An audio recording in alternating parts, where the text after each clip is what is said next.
Chapter 6 कुल्हाड़ी वाली महिला। महायुद्ध से पहले की सबसे अकल्पनीय घटनाओं में से एक निश्चित रूप से वह थी जिसे कुल्हाड़ी वाली महिला की घटना के रूप में जाना जाता है। रहस्य का समाधान अज्ञात था और कभी पता नहीं चलता अगर परिस्थितियों ने सबसे क्रूर तरीके से राजकुमार रेनिन, या मुझे कहना चाहिए आर्सेन ल्यूपिन, को इस मामले को उठाने के लिए मजबूर नहीं किया होता, और अगर मैं आज उनके द्वारा दिए गए विवरणों से सच्ची कहानी बताने में सक्षम नहीं होता। मैं आपको तथ्य बताता हूँ। 18 महीनों के अंतराल में 5 महिलाएं गायब हो गईं। पांचों महिलाएं अलग अलग जीवन स्तर की थीं। सभी की उम्र 20 से 30 वर्ष के बीच थी और वे पेरिस या पेरिस जिले में रहती थीं। मैं उनके नाम बताऊंगा। मैडम लाडू, एक डॉक्टर की पत्नी मल्ले अर्दंत, एक बैंकर की बेटी मल्ले कवरेव, कोटेवॉय की एक धोबिन मल्ले होनोरन वर्नेसेट, एक ड्रेसमेकर, और मैडम ग्रोलिंगर, एक कलाकार। ये 5 महिलाएं बिना किसी एक व्यक्ति को खोजे गायब हो गईं, जो ये बता सके कि वे अपने घर क्यों छोड़कर चली गईं, वे उनके पास क्यों नहीं लौटीं, उन्हें कौन बहला फुसलाकर ले गया था और उन्हें कहाँ और कैसे हिरासत में लिया गया था। इनमें से हर महिला अपने जाने के एक हफ्ते बाद पेरिस के पश्चिमी बाहरी इलाके में कहीं न कहीं पाई गई, और हर बार एक मृत शरीर मिला, एक महिला का शव जिसे कुल्हाड़ी से सिर पर वार करके मारा गया था। और हर बार महिला से कुछ ही दूरी पर, जो मजबूती से बंधी हुई थी, उसका चेहरा खून से लथपथ था और उसका शरीर भोजन की कमी से दुबला हो गया था। गाड़ी के पहियों के निशान ये साबित करते थे कि लाश को गाड़ी से लाकर उस स्थान पर लाया गया था। पांचों हत्याएं इतनी एक जैसी थीं कि एक ही जांच हुई, जिसमें पांचों जांच शामिल थीं, और इस मामले में कोई नतीजा नहीं निकला। एक महिला गायब हो गई, एक सप्ताह बाद एक दिन उसका शव मिला, और बस इतना ही। हर मामले में उसे बांधने वाले बंधन एक जैसे थे, पहियों द्वारा छोड़े गए निशान भी एक जैसे थे, कुल्हाड़ी के वार भी एक जैसे थे, जो सभी माथे के ठीक बीच में और ऊपर की तरफ लंबवत मारे गए थे। अपराध का मकसद, पांचों महिलाओं के गहने, पस और अन्य कीमती सामान पूरी तरह से छीन लिए गए थे। लेकिन लूटपाट का श्रेय लुटेरों या किसी राहगीर को दिया जा सकता है, क्योंकि शव सुनसान जगहों पर पड़े थे। क्या अधिकारियों को बदला लेने की योजना या परस्पर जुड़े लोगों को खत्म करने की योजना पर विश्वास करना चाहिए था? उदाहरण के लिए, ऐसे लोग जो भविष्य में विरासत से लाभ उठाने वाले थे। यहाँ भी वही अस्पष्टता कायम रही। सिद्धांत बनाए गए, लेकिन तथ्यों की जांच के बाद उन्हें तुरंत ध्वस्त कर दिया गया। निशानों का पीछा किया गया और तुरंत छोड़ दिया गया, और अचानक सनसनी फैल गई। सड़क साफ करने वाली एक महिला ने फुटपाथ पर पड़ी एक छोटी सी नोटबुक उठाई और उसे स्थानीय पुलिस स्टेशन ले गई। इस नोटबुक के सभी पन्ने खाली थे, सिवाय एक के, जिस पर हत्या की गई महिलाओं की सूची लिखी थी। उनके नाम तारीख के क्रम में लिखे थे और साथ में 3 अंक थे, लाडू 132, वर्निसेट 118, और इसी तरह। निश्चित रूप से इन प्रविष्टियों को कोई महत्व नहीं दिया गया होगा जो किसी ने भी लिखी होंगी, क्योंकि हर कोई भयावह सूची से परिचित था। लेकिन 5 नामों के बजाय इसमें 6 नाम शामिल थे। हाँ, ग्रोलिंगर 128 शब्दों के नीचे विलियमसन 114 लिखा था। क्या ये छठी हत्या का संकेत था? नाम की स्पष्ट रूप से अंग्रेजी उत्पत्ति ने जांच के क्षेत्र को सीमित कर दिया, जो वास्तव में अधिक समय नहीं ले पाए। ये पता चला कि एक पखवाड़े पहले मिस हरमियोन विलियमसन, जो ऑटोवेल के एक परिवार में गवर्नेस थी, इंग्लैंड वापस जाने के लिए अपना घर छोड़कर चली गई थी, और तब से उसकी बहनों ने, हालांकि उसने उन्हें ये बताने के लिए लिखा था कि वह आ रही है, उसके बारे में और कुछ नहीं सुना। एक नई जांच शुरू की गई। एक डाकिये को म्यूडन के जंगल में शव मिला। मिस विलियमसन की खोपड़ी बीच से फटी हुई थी। मुझे इस समय लोगों में जो उत्साह था, उसे शब्दों में बयान करने की जरूरत नहीं है, नहीं उस डर के मारे सिहरन का, जो भीड़ में तब पैदा हुई जब उन्होंने इस सूची को पढ़ा, जो निस्संदेह हत्यारे के अपने हाथों से लिखी गई थी। इस तरह के रिकॉर्ड से ज्यादा भयावह क्या हो सकता है, जिसे एक सावधान व्यापारी के बहीखाते की तरह अद्यतित रखा जाता है। अमुक दिन मैंने फलां को मारा, अमुक दिन मैंने फलां को मारा, और कुल मिलाकर 6 शव मिले। सभी उम्मीदों के विपरीत, हस्तलेखन के विशेषज्ञों को सहमत होने में कोई कठिनाई नहीं हुई और उन्होंने सर्वसम्मति से घोषणा की कि यह लेखन एक महिला का है, एक शिक्षित महिला का, जिसके पास कलात्मक रुचि, कल्पना और अत्यंत संवेदनशील स्वभाव है। पत्रकारों ने जिस कुल्हाड़ी वाली महिला का नाम दिया, वह निश्चित रूप से कोई साधारण व्यक्ति नहीं थी, और दर्जनों अखबारों के लेखों ने उसके मामले का विशेष अध्ययन किया, उसकी मानसिक स्थिति को उजागर किया और दूरगामी व्याख्याओं में खो गए। फिर भी यह इन लेखों में से एक का लेखक था, एक युवा पत्रकार जिसकी आकस्मिक खोज ने उसे लोगों का ध्यान आकर्षित किया, जिसने सत्य का एक तत्व प्रदान किया और अंधकार को भेदने वाली प्रकाश की एकमात्र किरण को फैलाया। 6 नामों के बाद दिए गए अंकों के अर्थ की खोज करते हुए वो खुद से पूछने लगा कि क्या ये अंक केवल एक अपराध को दूसरे से अलग करने वाले दिनों की संख्या का प्रतिनिधित्व नहीं करते हैं। उसे बस तारीखों की जांच करनी थी। उसने तुरंत पाया कि उसका सिद्धांत सही था। मैडम लेडो के 132 दिन बाद एल वर्निसेट को ले जाया गया था, होनोरन वर्निसेट के 118 दिन बाद एल कवरियो को ले जाया गया था, और इसी तरह।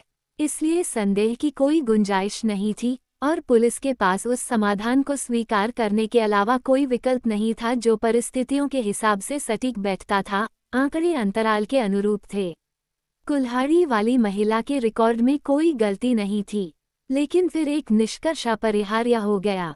मिस विलियमसन, जो कि नवीनतम पीड़ित थी, को पिछले 26 जून को उठा लिया गया था, और उसके नाम के बाद 114 अंक थे। क्या यह अनुमान नहीं लगाया जाना चाहिए था कि 114 दिन बाद, यानी 18 अक्टूबर को एक नया अपराध किया जाएगा? क्या ये संभव नहीं था कि हत्यारे के गुप्त इरादों के अनुसार भयानक काम फिर से दोहराया जाएगा? क्या वे तर्क को उसके तार्किक निष्कर्ष तक ले जाने के लिए बाध्य नहीं थे, जो इन अंकों को, सभी अंकों को, अंतिम और अन्य को अंतिम तिथियों के रूप में उनके मूल्य को बताता था? अब ये ठीक यही निष्कर्ष था जो 18 अक्टूबर से पहले के कुछ दिनों में निकाला गया था, और इस पर विचार विमर्श किया जा रहा था, जब तर्क ने घृणित त्रासदी के एक और कृत्य की मांग की थी। और यह स्वाभाविक ही था कि उस दिन की सुबह प्रिंस रेनिन और हॉटेंस ने शाम के लिए टेलीफोन पर अपॉइंटमेंट लेते समय उन अखबारों के लेखों का हवाला दिया होगा जिन्हें वे दोनों पढ़ रहे थे। सावधान रहो, रेनिने ने हंसते हुए कहा। अगर तुम्हें कुल्हाड़ी वाली महिला मिले तो सड़क के दूसरी तरफ चले जाओ, और अगर वो भली महिला मुझे ले जाए तो मैं क्या करूं? अपने रास्ते पर छोटे छोटे सफ़ेद कंकड़ बिछाओ और उस क्षण तक कहते रहो जब तक कि कुल्हाड़ी हवा में चमक न जाए, मुझे डरने की कोई बात नहीं है, वो मुझे बचाएगा। वह मैं ही हूँ, और मैं तुम्हारे हाथ चूमता हूँ। आज शाम तक, मेरे प्यारे। उस दोपहर रेनिन ने रोज एंड्री और डालब्रेक के साथ राज्यों के लिए उनके प्रस्थान की व्यवस्था करने के लिए एक नियुक्ति की। 4 और 7 बजे से पहले उन्होंने शाम के अखबारों के विभिन्न संस्करण खरीदे। उनमें से किसी ने भी अपहरण की सूचना नहीं दी। द टेल फिल्म देखें। 9 बजे वह जिमनेज गया, जहां उसने एक निजी बक्सा ले रखा था। 9:30 बजे जब हॉटेंस नहीं आई थी, तो उसने उसे फ़ोन किया, हालांकि उसे चिंता नहीं थी। नौकरानी ने जवाब दिया कि मैडम डैनियल अभी तक नहीं आई हैं। अचानक डर से ग्रसित होकर रेनिन जल्दी से उस सुसज्जित फ्लैट में गया जिसमें हॉटेंस उस समय रह रही थी, जो पाक मोन्सो के पास था, और नौकरानी से पूछा, जिसे उसने उसके लिए रखा था और जो पूरी तरह से उसके प्रति समर्पित थी। महिला ने बताया कि उसकी मालकिन 2 बजे बाहर गई थी। उसके हाथ में एक मोहरबंद पत्र था जिसमें लिखा था कि वह डाक पर जा रही है और वापस आकर कपड़े पहनेगी। यह आखिरी बार था जब उसे देखा गया था। ये पत्र किसको संबोधित था? आपके लिए, सर। मैंने लिफाफे पर लिखा देखा, प्रिंस सर्ज रेनिन। उसने आधी रात तक इंतजार किया, लेकिन कोई फायदा नहीं हुआ। हॉटेंस वापस नहीं लौटी, न ही वह अगले दिन लौटी। किसी से एक शब्द भी मत कहना, रेनिन ने नौकरानी से कहा। कहो कि तुम्हारी मालकिन देहात में है और तुम भी उसके पास जा रहे हो। जहां तक उसकी बात है, उसे इस बात में कोई संदेह नहीं था, हॉटेंस के गायब होने की वजह 18 अक्टूबर की तारीख ही थी। वह कुल्हाड़ी वाली महिला की 7वीं शिकार थी। अपहरण, रेनिन ने खुद से कहा, हथौड़े के वार से 1 सप्ताह पहले हुआ था। इसलिए इस समय मेरे पास पूरे 7 दिन हैं। किसी भी आश्चर्य से बचने के लिए मान ले कि 6 दिन हैं। आज शनिवार है, हॉर्टेंस को शुक्रवार को दोपहर तक मुक्त कर दिया जाना चाहिए, और ये सुनिश्चित करने के लिए मुझे गुरुवार शाम 9 बजे तक उसके छिपने के स्थान का पता लगाना होगा। रेनिन ने अपने अध्ययन कक्ष में मेंटेलपीस के ऊपर लगे कार्ड पर बड़े अक्षरों में लिखा, गुरुवार शाम 9 बजे। फिर शनिवार को दोपहर में गायब होने के अगले दिन उसने अपने आप को अध्ययन कक्ष में बंद कर लिया, अपने आदमी से कहा कि वो उसे भोजन और पत्रों के अलावा परेशान न करे। उसने वहां 4 दिन बिताए, लगभग बिना हिले डुले। उसने तुरंत सभी प्रमुख समाचार पत्रों की एक सूची मंगवाई थी जिसमें पहले 6 अपराधों के बारे में विस्तार से बताया गया था।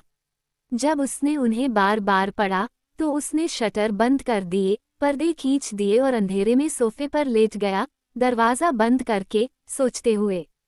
मंगलवार की शाम तक वह शनिवार की तुलना में आगे नहीं बढ़ पाया था। अंधेरा पहले की तरह ही घना था। उसे अपने मार्गदर्शन के लिए कोई छोटा सा भी सुराग नहीं मिला था, न ही उसे उम्मीद की कोई वजह दिख रही थी।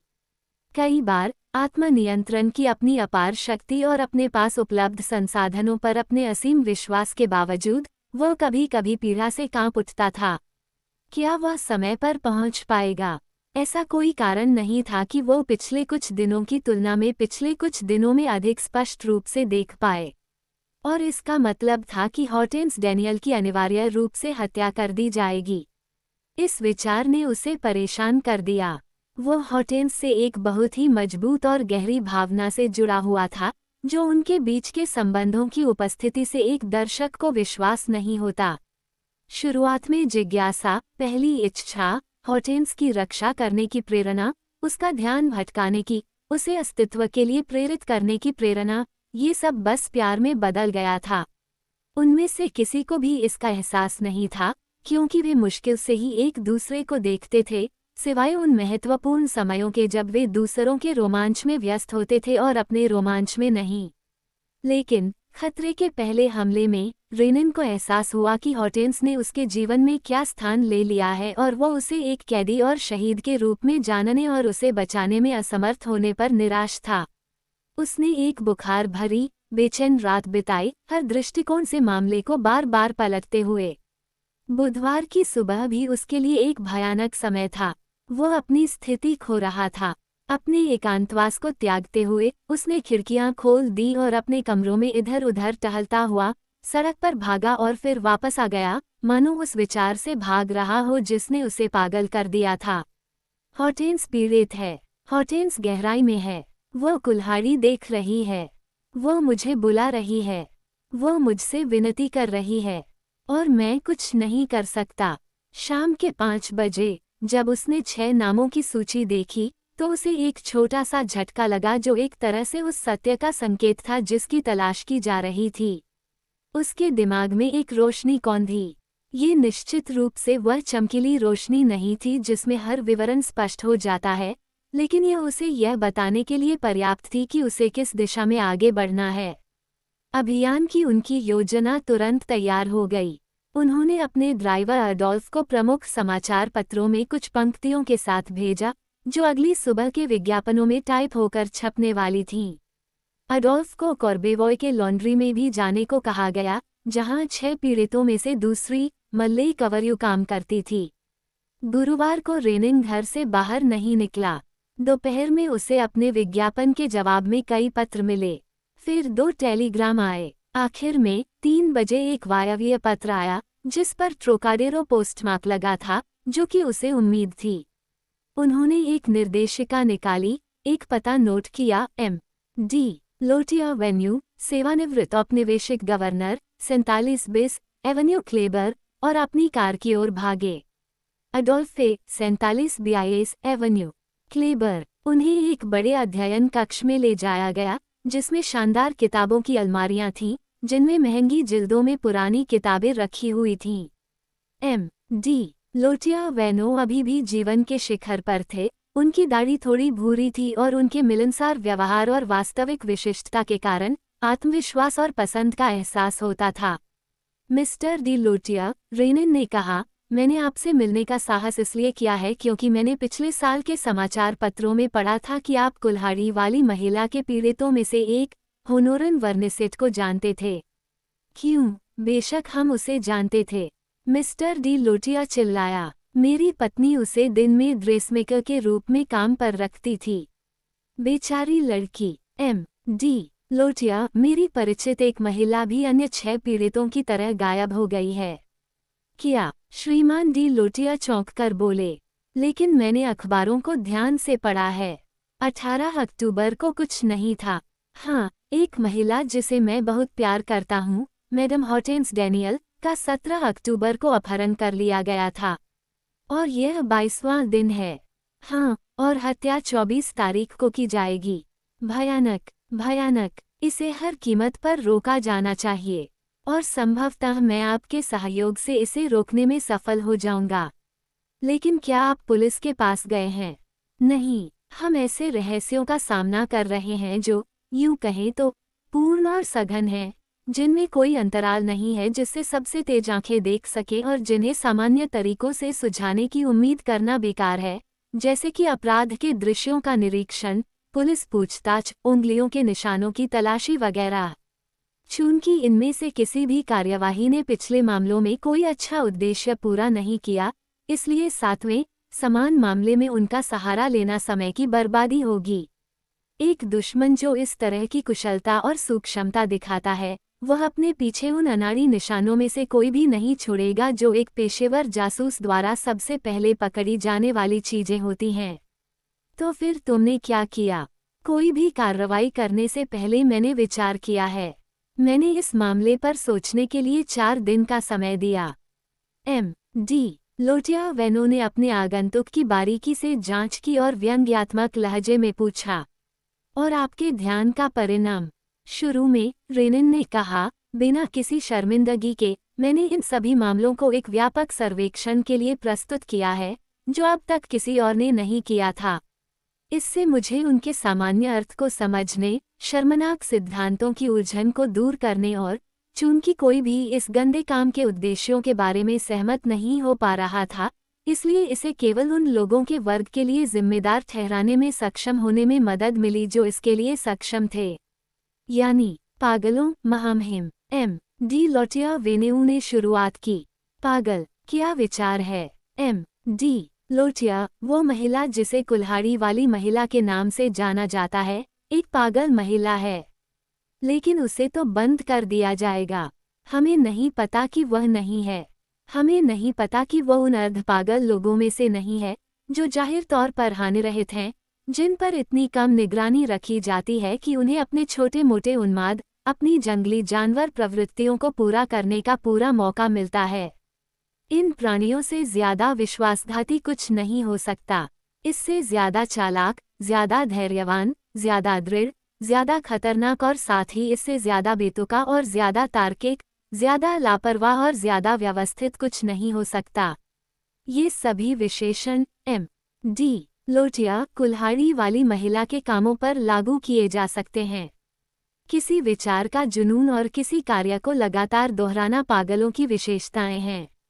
मुझे अभी तक नहीं पता कि कुल्हाड़ी वाली महिला किस विचार से जुनूनी है, लेकिन मुझे पता है कि इससे क्या होता है, और यह हमेशा एक जैसा होता है। पीड़ित को बिल्कुल उसी तरह की रस्सियों से बांधा जाता है। उसे उतने ही दिनों के बाद मार दिया जाता है। उसे एक ही तरह के वार से, उसी उपकरण से, उसी जगह, माथे के बीच में मारा जाता है, जिससे एक बिल्कुल सीधा घाव। एक साधारण हत्यारा कुछ विविधता प्रदर्शित करता है। उसका कांपता हुआ हाथ एक तरफ मुड़ जाता है और गलत तरीके से वार करता है। कुल्हाड़ी वाली महिला कांपती नहीं है। ऐसा लगता है जैसे उसने नाप लिया हो और उसके हथियार की धार एक बाल के बराबर भी नहीं हिलती।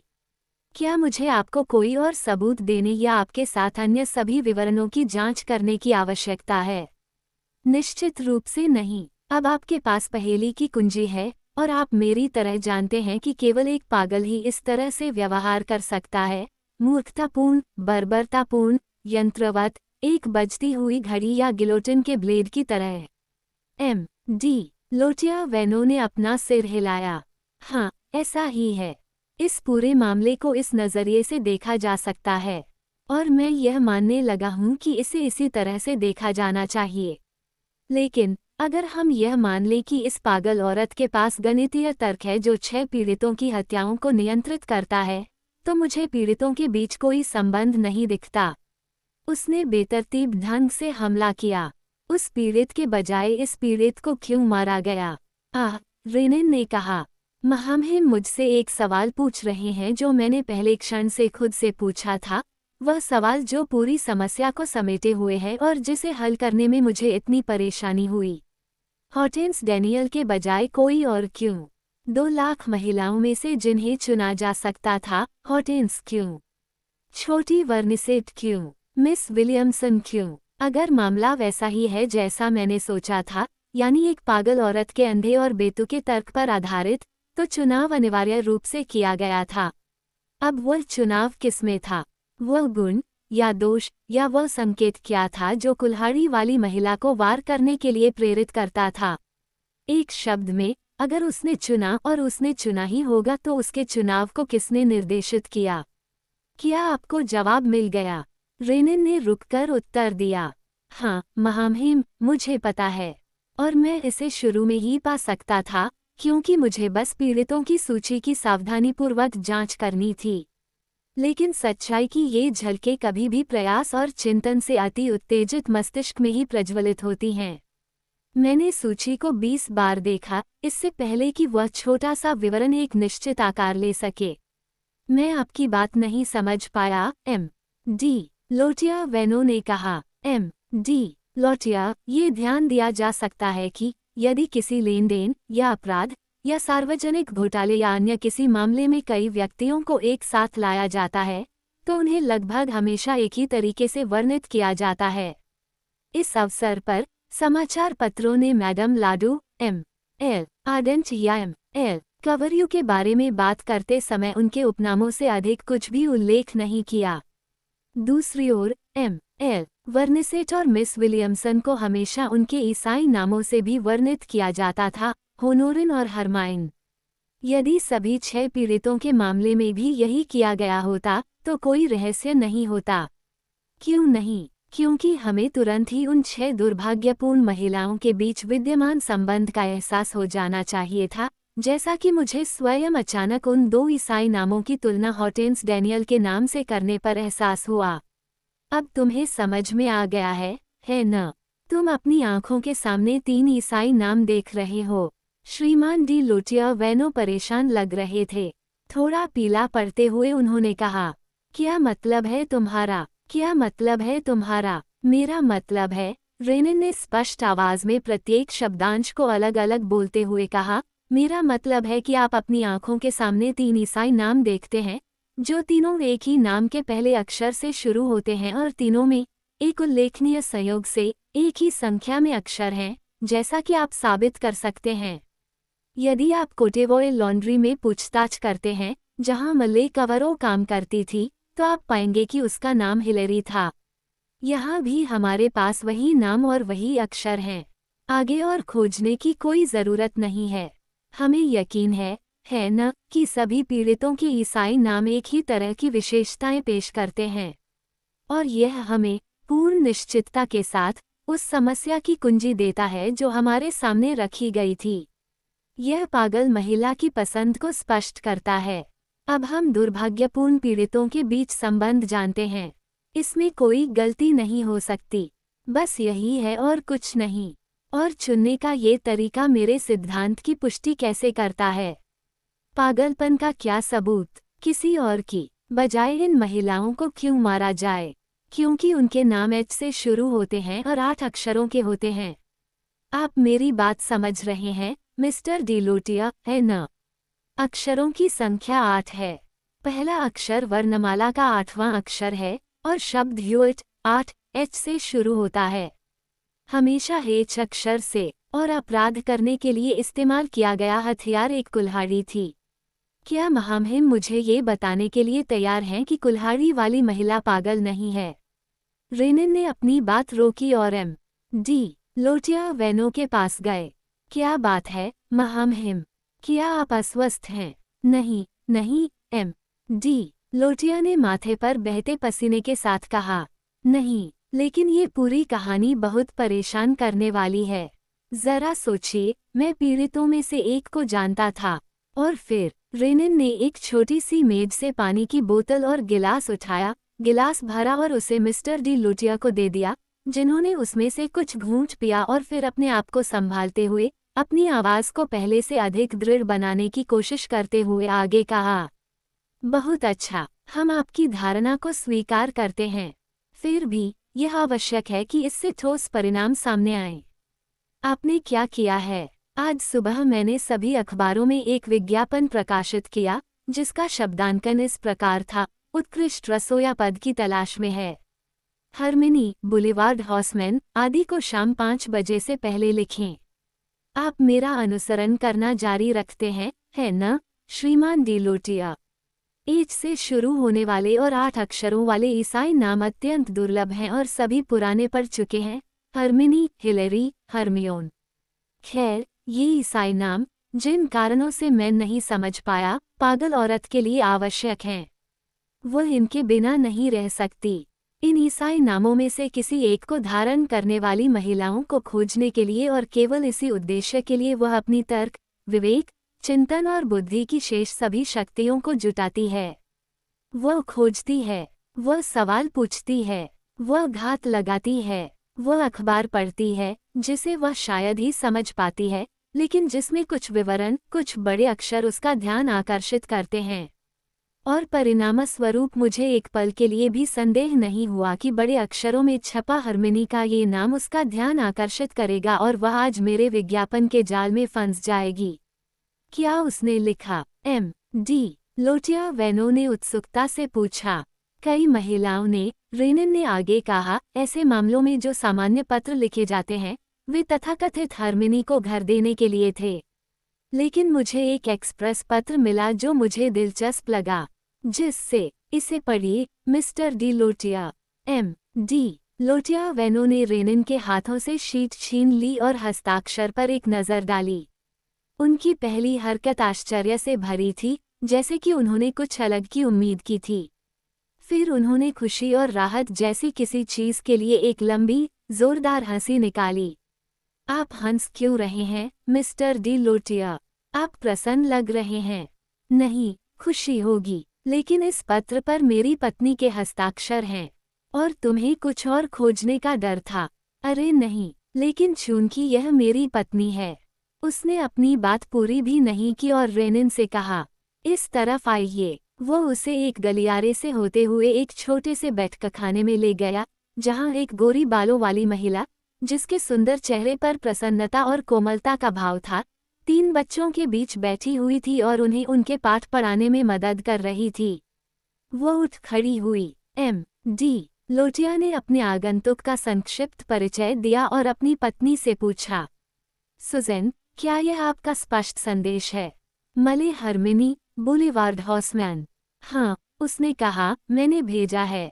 जैसा कि आप जानते हैं, हमारी पार्लर नौकरानी जा रही है और मैं एक नई नौकरानी की तलाश कर रही हूँ।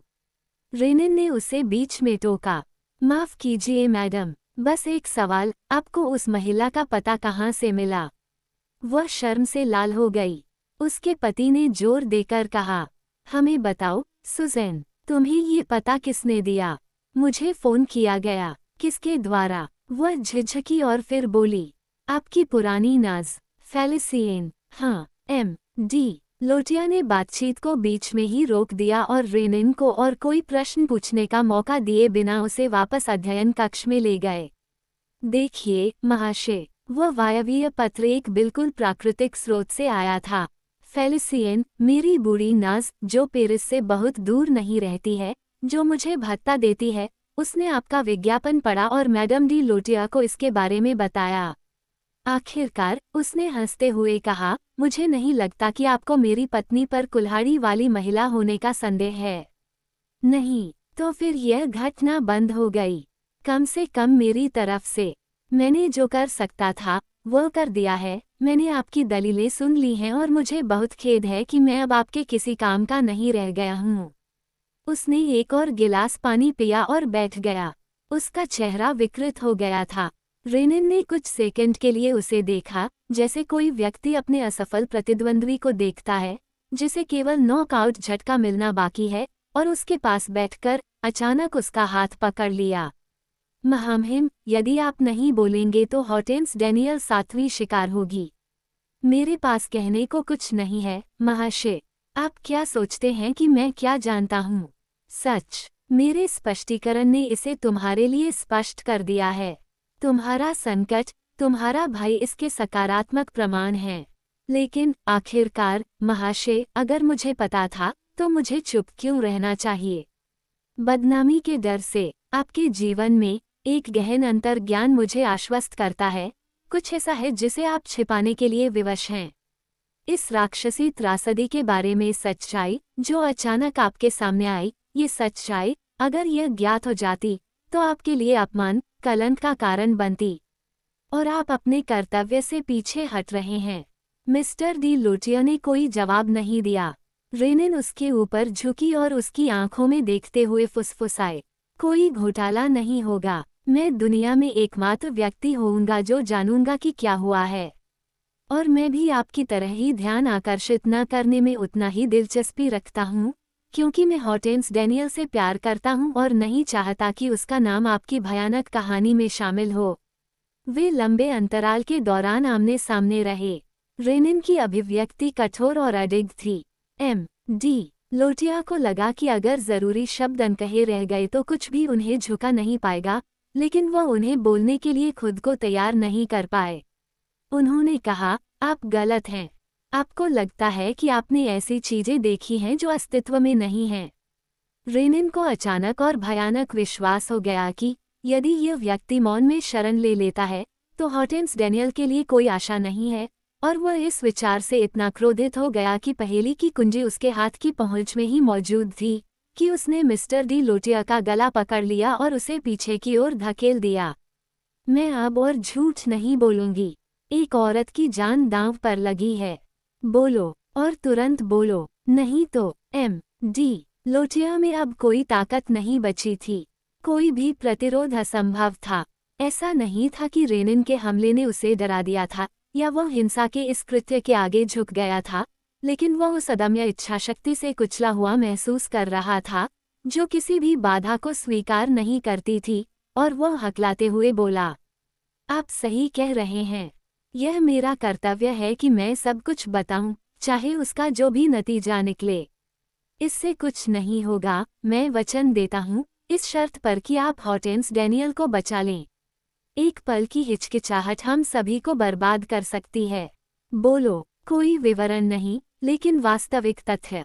मैडम डी लोटिया मेरी पत्नी नहीं है। एकमात्र महिला जिसे मेरा नाम रखने का अधिकार है वह है जिससे मैंने तब विवाह किया था जब मैं एक युवा औपनिवेशिक अधिकारी था। वह एक विलक्षण महिला थी, कमजोर मानसिकता की और अविश्वसनीय रूप से आवेगों के अधीन थी जो एकरसता के बराबर थी। हमारे 2 बच्चे थे, जुड़वां, जिनकी वह पूजा करती थी और जिनके साथ वह निस्संदेह अपना मानसिक संतुलन और नैतिक स्वास्थ्य ठीक कर लेती, लेकिन एक मूर्खतापूर्ण दुर्घटना में एक गुजरती गाड़ी उनकी आंखों के सामने उनकी मृत्यु हो गई। बेचारी पागल हो गई, उस मौन, गुप्त पागलपन के साथ जिसकी आपने कल्पना की थी। कुछ समय बाद, जब मुझे एक अल्जीरिया स्टेशन पर नियुक्त किया गया, तो मैं उसे फ्रांस ले आया और उसे एक योग्य प्राणी के जिम्मे सौंप दिया जिसने मेरा पालन पोषण किया और मुझे बड़ा किया। 2 साल बाद, मैंने उस महिला से परिचय किया जो मेरे जीवन की खुशी बनने वाली थी। आपने उसे अभी देखा। वह मेरे बच्चों की माँ है और वह मेरी पत्नी के रूप में गुजरती है। क्या हमें उसका बलिदान देना चाहिए? क्या हमारा पूरा अस्तित्व भयावहता में डूब जाना चाहिए और क्या हमारा नाम इस त्रासदी के साथ जोड़ा जाना चाहिए, पागलपन और खून का? रेनिन ने एक क्षण सोचा और पूछा, दूसरे का नाम क्या है? हरमिनस, हेरमेंस। अभी भी वही प्रारंभिक, अभी भी वे 8 अक्षर। इसी बात ने मुझे अभी अभी सब कुछ समझ में ला दिया। डी लोटिया ने कहा, जब आपने अलग अलग नामों की तुलना की तो मुझे तुरंत लगा कि मेरी दुखी पत्नी का नाम हरमेंस था और वह पागल थी। और सारे सबूत मेरे दिमाग में आ गए। लेकिन हालांकि हम पीड़ितों के चयन को समझते हैं, हम हत्याओं को कैसे समझा सकते हैं? उसके पागलपन के लक्षण क्या हैं? क्या उसे कोई तकलीफ होती है? इस समय वह बहुत ज्यादा तकलीफ में नहीं है, लेकिन उसने अतीत में सबसे भयानक पीड़ा झेली है जिसकी आप कल्पना कर सकते हैं। उस क्षण से जब उसके 2 बच्चों को उसकी आंखों के सामने कुचल दिया गया था, रात दिन वह अपनी आंखों के सामने उनकी मौत का भयानक दृश्य देखती थी, बिना किसी रुकावट के, क्योंकि वह 1 सेकंड के लिए भी नहीं सोती थी। उस यातना के बारे में सोचो, अपने बच्चों को दिन के सभी घंटों और अंतहीन रात के सभी घंटों में मरते हुए देखना। फिर भी रेनिन ने आपत्ति जताई, क्या वह उस तस्वीर को भगाने के लिए हत्या नहीं कर रही है? हाँ, संभवतः, श्रीमान डी लोटिया ने विचारपूर्वक कहा, नींद के द्वारा उसे भगाने के लिए। मैं नहीं समझता, आप समझ नहीं रहे हैं, क्योंकि हम एक पागल औरत की बात कर रहे हैं। और क्योंकि उस विकृत मस्तिष्क में जो कुछ भी घटित होता है, वह अनिवार्यतः असंगत और असामान्य होता है। स्पष्टता, लेकिन फिर भी, क्या आपका अनुमान तथ्यों पर आधारित है जो इसे उचित ठहराते हैं? हाँ, उन तथ्यों पर जिन्हें मैंने एक तरह से अनदेखा कर दिया था, लेकिन जो आज अपना असली महत्व रखते हैं। इनमें से पहला तथ्य कुछ साल पहले का है। एक सुबह जब मेरी बूढ़ी नज़ ने पहली बार हरमैंस को गहरी नींद में पाया। अब वह अपने हाथों से एक पिल्ले को पकड़े हुए थी जिसका उसने गला घोंट दिया था। और यही बात 3 अन्य अवसरों पर दोहराई गई। और वह सो गई। हाँ, हर बार वह ऐसी नींद सोती थी जो कई रातों तक चलती थी। और आपने क्या निष्कर्ष निकाला? मैंने निष्कर्ष निकाला कि जीवन लेने से उत्पन्न तंत्रिका शिथिलता के कारण वह थक गई और उसे नींद आने की प्रवृत्ति हो गई। रेनिन कांप उठी। बस यही है, इसमें कोई शक नहीं है। जान लेना, मारने की कोशिश उसे नींद दिलाती है। और उसने औरतों से शुरुआत की जो जानवरों के साथ उसके लिए बहुत काम की थी। उसका सारा पागलपन बस इसी एक बात पर केंद्रित हो गया है, वो उन्हें मारकर उनकी नींद छीन लेती है। उसे सोना चाहिए था और वह दूसरों की नींद चुरा लेती है। बस यही है न? पिछले 2 सालों से वह सो रही है। पिछले 2 वर्षों से वह सो रही है। डी लोटिया ने हकलाते हुए कहा। रेनिन ने उसका कंधा पकड़ लिया। और तुमने कभी नहीं सोचा था कि उसका पागलपन और भी आगे बढ़ सकता है, कि वह नींद का आशीर्वाद पाने के लिए कुछ भी करने से नहीं चूकेगी। चलो जल्दी करो महाशय, ये सब भयानक है। वे दोनों दरवाजे की ओर बढ़ रहे थे, तभी मिस्टर डी लोटिया झिझकने लगे। टेलीफोन की घंटी बज रही थी। उन्होंने कहा, ये वहीं से है। वहाँ से? हाँ, मेरी बूढ़ी नज़ मुझे हर दिन एक ही समय पर समाचार देती है। उन्होंने रिसीवर खोलकर एक रिसीवर रेनिन को दे दिया, जिसने उनके कान में फुसफुसाकर वे प्रश्न पूछे जो उन्हें पूछने थे। क्या ये तुम हो, फेलिसियन? वह कैसी है? इतना भी बुरा नहीं है, सर। क्या वह अच्छी तरह सो रही है? हाल ही में उसकी तबीयत बहुत अच्छी नहीं है। कल रात तो उसने अपनी आंखें ही बंद नहीं की, इसलिए अभी वह बहुत उदास है। वह इस समय क्या कर रही है? वह अपने कमरे में है।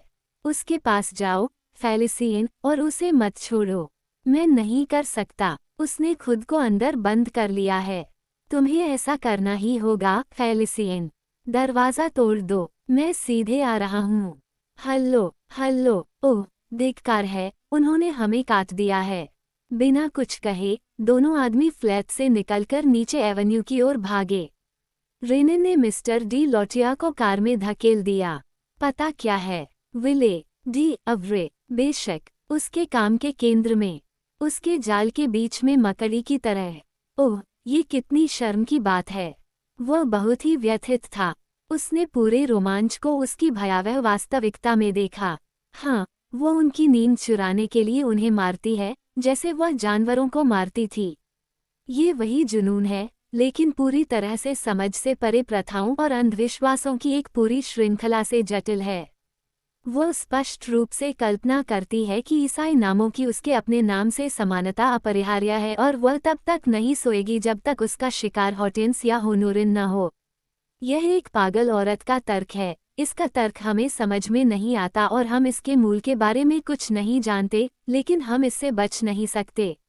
उसे शिकार करना है और उसे ढूंढना है, और वह अपने शिकार को पहले से ढूंढती है और उसे ले जाती है और नियत दिनों तक उस पर नजर रखती है, जब तक कि वह पागलों की तरह खोपड़ी के बीच में कुल्हाड़ी से खोदे गए छेद से नींद को सोख नहीं लेती, जो उसे स्तब्ध कर देती है और एक निश्चित अवधि के लिए उसे विस्मृति प्रदान करती है।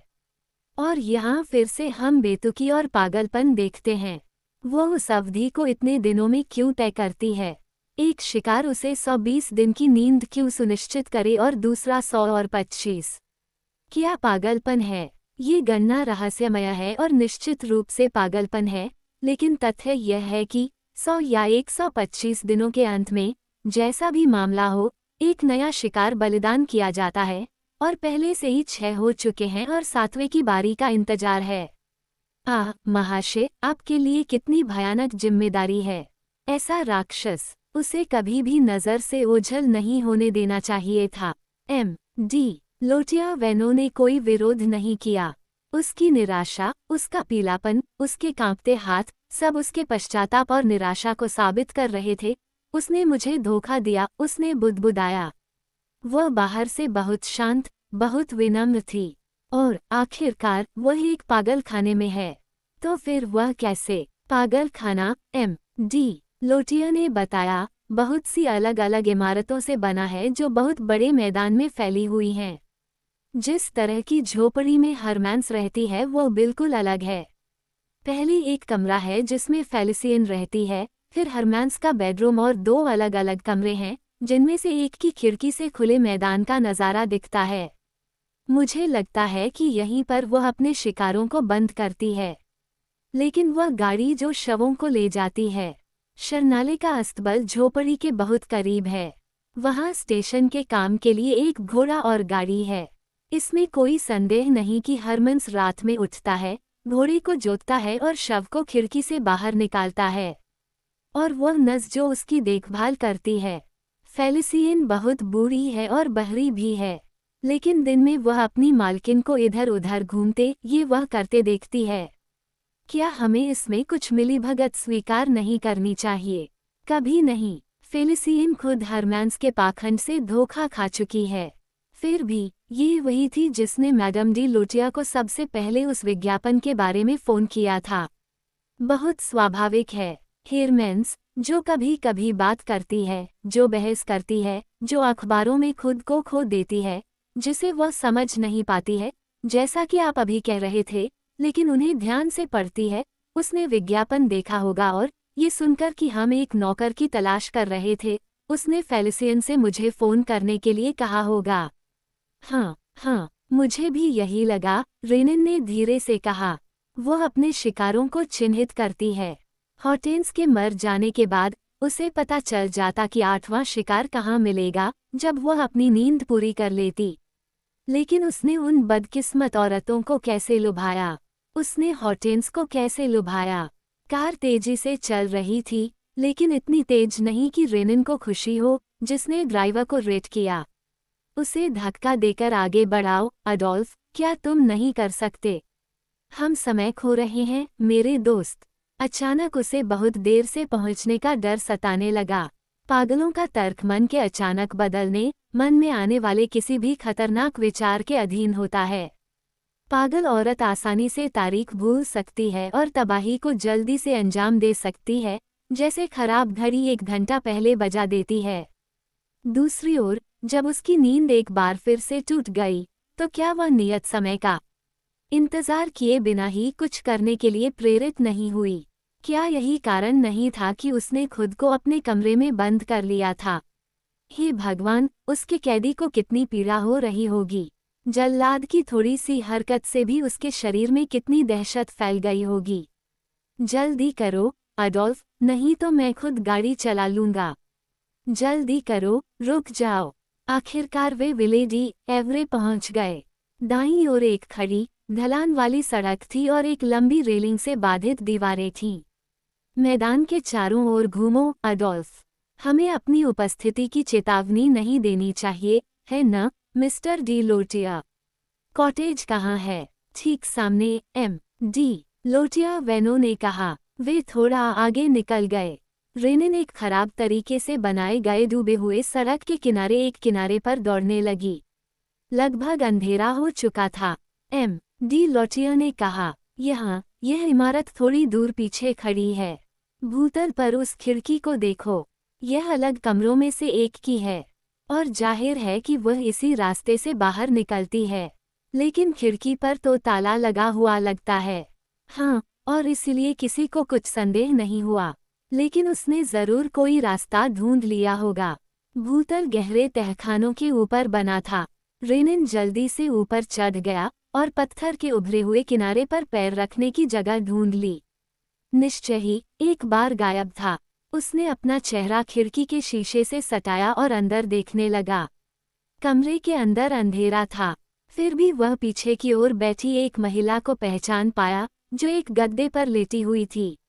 बैठी हुई महिला अपने माथे को हाथों से पकड़े हुए लेटी हुई महिला को देख रही थी। ये वही है, मिस्टर डी लोटिया ने फुसफुसाते हुए कहा, जो दीवार पर चढ़ गया था। दूसरा भी बंधा हुआ है। रेनिन ने अपनी जेब से एक ग्लेजियर का हीरा निकाला और बिना इतनी आवाज किए कि पागल औरत का ध्यान आकर्षित हो, एक शीशा काट दिया। फिर उसने अपना हाथ खिड़की के बंधन पर रखा और उसे धीरे से घुमाया, जबकि अपने बाएं हाथ से उसने रिवॉल्वर तान रखी थी। आप निश्चित रूप से गोली नहीं चलाएंगे? M.D. लोटिया वेनो ने विनती की। अगर मुझे करना ही है तो मैं करूंगा। रेनिन ने खिड़की को धीरे से खोला, लेकिन वहां एक बाधा थी जिसका उसे पता नहीं था, एक कुर्सी जो पलटकर गिर गई। वो कमरे में कूदा और पागल औरत को पकड़ने के लिए अपनी रिवॉल्वर फेंक दी। लेकिन पागल औरत ने उसका इंतजार नहीं किया। वो दरवाज़ा खोलकर भाग गई और कर्कश आवाज में चिल्लाने लगी। M.D. लोटिया ने ऐसा किया मानो वो उसके पीछे दौड़ेगा। इसका क्या फायदा है? रेनिन ने घुटनों के बल बैठते हुए कहा, पहले पीड़ित को बचाओ। उन्हें तुरंत आश्वस्ति हो गई, हॉर्टेंस जीवित थी। सबसे पहले उसने डोरियों को काटा और उस गैग को हटाया जो उसे दबा रहा था। शोर से आकर्षित होकर बूढ़ी नर्स एक लैंप लेकर कमरे में भागी, जिसे रेनिन ने उससे ले लिया और हॉर्टेंस पर उसकी रोशनी डाली। वह आश्चर्यचकित था, हालांकि वह बहुत ही थकी हुई और लाल पीली थी। उसका चेहरा बहुत ही क्षीण था और उसकी आंखें बुखार से जल रही थीं, लेकिन हॉर्टेंस मुस्कुराने की कोशिश कर रही थी। उसने फुसफुसाते हुए कहा, मैं तुम्हारी प्रतीक्षा कर रहा था। मैं एक क्षण के लिए भी निराश नहीं हुआ। मुझे तुम पर पूरा विश्वास था। वो बेहोश हो गई। 1 घंटे बाद, झोपड़ी के आसपास बहुत बेकार की खोजबीन के बाद, उन्होंने पागल औरत को अटारी में एक बड़ी अलमारी में बंद पाया। उसने खुद को फांसी लगा ली थी। हॉर्टेंस ने एक और रात रुकने से इनकार कर दिया। इसके अलावा, ये बेहतर था कि जब बूढ़ी नर्स पागल औरत की आत्महत्या की घोषणा करे तो झोपड़ी खाली हो।